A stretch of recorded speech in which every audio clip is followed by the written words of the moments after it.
নমস্কার বন্ধুরা, আজকে শেয়ার করব বেগুনি রেসিপি। বেগুনি এইভাবে বানালে ঠান্ডা হবার পরও 4 ঘন্টা ক্রিস্পি থাকবে। তো চলুন দেখে নেওয়া যাক আজকের এই রেসিপি। তো আজকের এই বেগুনি বানানোর জন্য আমি এখানে 2 কালারের 2টো বেগুন নিয়েছি। আপনারা চাইলে একই রকম কালারের বেগুন দিয়েও করতে পারেন।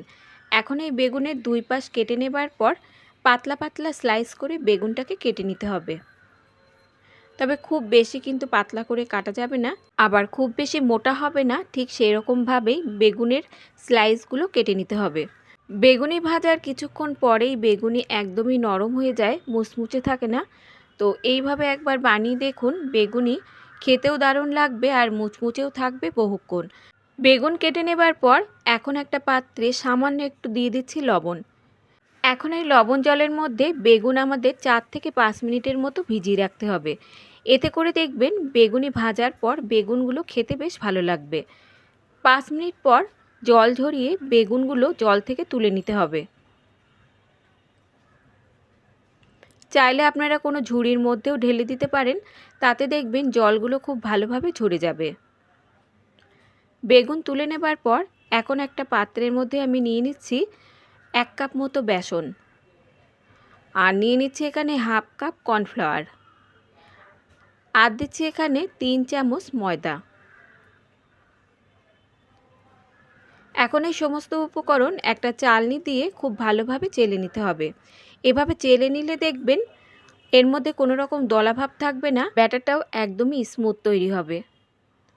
চেলে নেবার পর এখন এর মধ্যে কিছু উপকরণ আমরা যোগ করে নেব। দিয়ে দিচ্ছি এখানে স্বাদ মতো লবণ, আর দিচ্ছি এখানে হাফ চামচ হলুদ গুঁড়ো, হাফ চামচ জিরে গুঁড়ো, হাফ চামচ ধনে গুঁড়ো, আর দিচ্ছি এখানে হাফ চামচ গোলমরিচের গুঁড়ো, হাফ চামচ দিচ্ছি এখানে ঝাল লঙ্কার গুঁড়ো, আর 1 চামচ দিচ্ছি এখানে চাট মশলা। এর সঙ্গে দিচ্ছি 1 চামচ আদা রসুনের পেস্ট।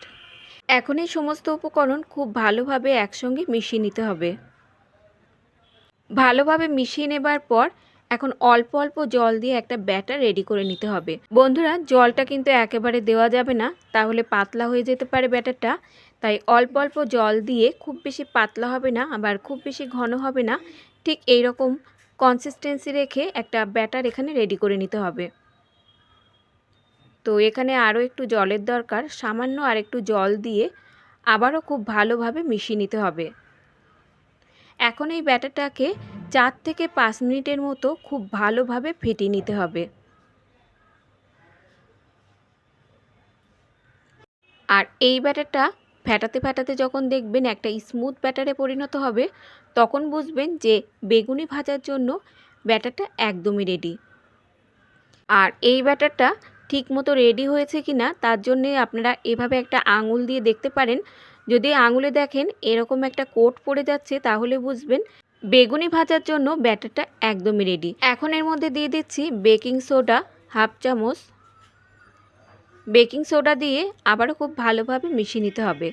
এবার এই ব্যাটারটাকে কিন্তু বন্ধুরা আর রেখে দেওয়া যাবে না, বেগুনগুলো এর মধ্যে ডুবিয়ে এবার ভেজে নিতে হবে। এভাবে কখনো বেগুনি না ভেজে থাকলে বন্ধুরা একবার বানিয়ে দেখতে পারেন, যেমন মুচমুচে হবে তেমন হবে, খেতে দুর্দান্ত স্বাদের। অন্যদিকে একটা প্যানের মধ্যে আমি তেল গরমে বসিয়েছিলাম, এখন এই তেলের মধ্যে দিয়ে দিচ্ছি বেগুন। এবার মিডিয়াম হিটে রেখে বেগুনিগুলোকে আমাদের ভেজে নিতে হবে।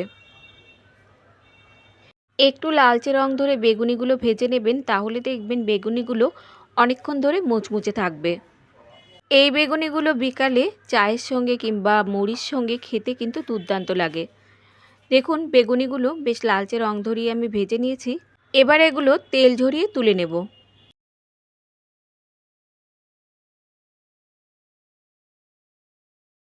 তুলে নেবার পর এখন এগুলোকে আমি সার্ভ করে নিচ্ছি বন্ধুরা। আর একটা আমি আপনাদের দেখাচ্ছি, দেখুন কতটা মুচমুচে, আওয়াজ শুনেই আপনারা বুঝতে পারবেন যে কতটা মুচমুচে। তো বন্ধুরা, আজকের এই রেসিপি যদি আপনাদের ভালো লাগে একটা লাইক আর সাবস্ক্রাইব করে আমার পাশে থাকার অনুরোধ রইল। আজ তাহলে এই পর্যন্ত বন্ধুরা, দেখা হবে অন্য কোনো রেসিপির সঙ্গে। ততক্ষণ সুস্থ থাকবেন, ভালো থাকবেন, আর সম্পূর্ণ রেসিপিটি দেখার জন্য সকলকে ধন্যবাদ।